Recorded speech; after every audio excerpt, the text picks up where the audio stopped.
Right now, Arcadia, Palmdale in the upper 40s with low 50s from Fort Myers all the way down towards Golden Gate. The coldest air we've seen since the middle of January. And even though we are cold here this morning, we are nowhere near those record levels set back in 59 and 1966, where Punta Gorda and Naples were at 41 and 37 degrees. Compared to where we were 24 hours ago, it's about a 5 to 3 degree change. You add that to the 15-degree drop yesterday, and it's been a huge trend downward.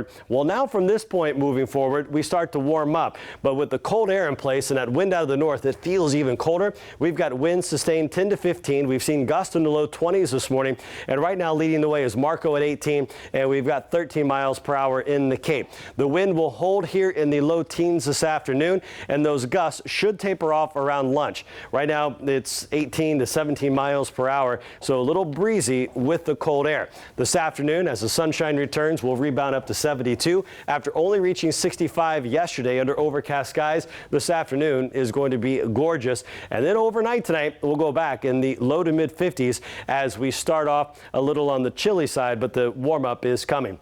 Averages of 80 and 60. We are obviously below those marks for now, but keep that reading of 80 in mind because by the weekend, we're going to soar right past it. As far as rain on the radar, non-existent here. It's very, very dry. So we focus on the clouds, which are still with us here early. Fast forward a couple of hours, that cloud deck drifts south. The wind continues out of the north. That's going to keep us cool and comfortable before the humidity starts to increase in the days ahead. And even tomorrow morning, we should stay relatively clear. Bigger picture shows the high pressure ridge building in, and you can see that cloud deck streaming in across the southern half of the state from the lake all the way down through the Florida Keys. Now we wait for that to break, and then as we go through tomorrow, we'll see a mix of sun and clouds, especially in the afternoon. And by Friday, that's when the wind starts to move out of the south. That's going to bring in the humidity and the warmth. I do want to show you the rain chances because as you plan this weekend, I know a lot of tree lighting ceremonies, a lot of festivities, rain chances will stay low.